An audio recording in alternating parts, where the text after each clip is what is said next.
ఇంకా కొన్ని కామన్‌గా అడిగే burping related questions. First, formula milk ఇస్తే బర్పింగ్ అవసరమా? యెస్. ఎంతసేపు బర్పింగ్ చేయాలి? యూజువల్లీ ఒక 5-10 మినిట్స్. బర్ప్ రాకపోయినా కంగారు పడకండి. బేబీ కంఫర్టబుల్‌గా ఉన్నంత సేపు పర్లేదు. Next question. బర్ప్ చేసేటప్పుడు బేబీ మిల్క్ బయటకొచ్చేస్తుంది. బేబీ స్పిట్ చేసేస్తున్నాడు. ఏమైనా డేంజరా?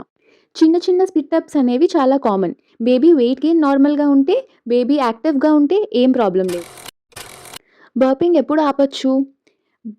బేబీస్ 4-6 మంత్స్ రీచ్ అయ్యే వరకు రెగ్యులర్‌గా బర్పింగ్ చేయాలి. తర్వాత నుంచి వాళ్ళు న్యాచురల్‌గా టెండెన్సీ డెవలప్ చేసుకుంటారు. అప్పటి నుంచి స్లోలీ తగ్గించొచ్చు. బర్పింగ్ వల్ల కోలిక్ అంటారు కదా, అది తగ్గుతుందా? ఫీడింగ్ చేసేటప్పుడు బేబీస్ ఎయిర్ కూడా మింగేస్తూ ఉంటారు. ఆ స్వాలోడ్ ఎయిర్ నుంచి వచ్చే డిస్కంఫర్ట్ తగ్గుతుంది.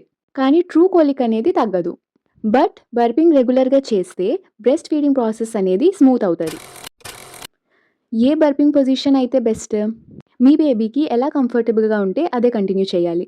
ది బెస్ట్, అది బెస్ట్ అని అలా ఏం లేదు.